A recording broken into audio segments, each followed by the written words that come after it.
My name is Sara Hendren, and my project is tentatively called The Whole Entire World on Wheels. I'm thinking of it as a kind of absurd microcosm of the universe that's on a raised platform on large, awkward, and clunky and outsized wheels.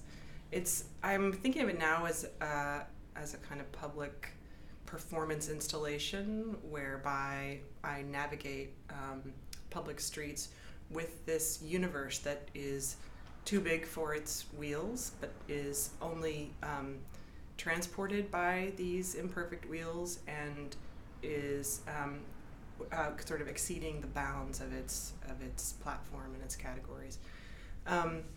So it has in mind the issue of the ramped environment, that is to say, the presence or absence of inclined planes that alter the environment and make wheeled access possible or impossible, and the issue of social, cultural mobility in general, as a critique of kind of the normative able body in the built environment. I think of disability as kind of neglected, poor cousin of minority rights issues. And it's interesting because it's thought of as a kind of identity politics category. And of course, everything we know now about race and gender, all of those kind of ways we organize ourselves are equally as slippery. In other words, there's no real basis in science, even though we adhere to them politically. And that's an interesting issue, but disability is even more so. That is to say, all of us traffic in our lives through various stages where we're rather more independent as sort of abled, and we're in other stages when we're rather less abled and more dependent. So even just the span of a life of an otherwise normative bodied person has to make peace with a certain kind of dependence. And at various stages, or the possibility that one's capacities will be altered radically one day to the next. I mean, that's a very distinct possibility. So that you would move subject positions from this kind of the entitled and normative body to the one that's not, or the normative mind or cognitive profile to another. So that animates a lot of what I do. That is to say, I think of my work as a kind of critique of autonomy and the myth of autonomy that persists despite what we know about what is coming in just the specter of aging and the possibilities and the ways we see around us, that human variation is a multiple and multiply dependent and independent kind of thing.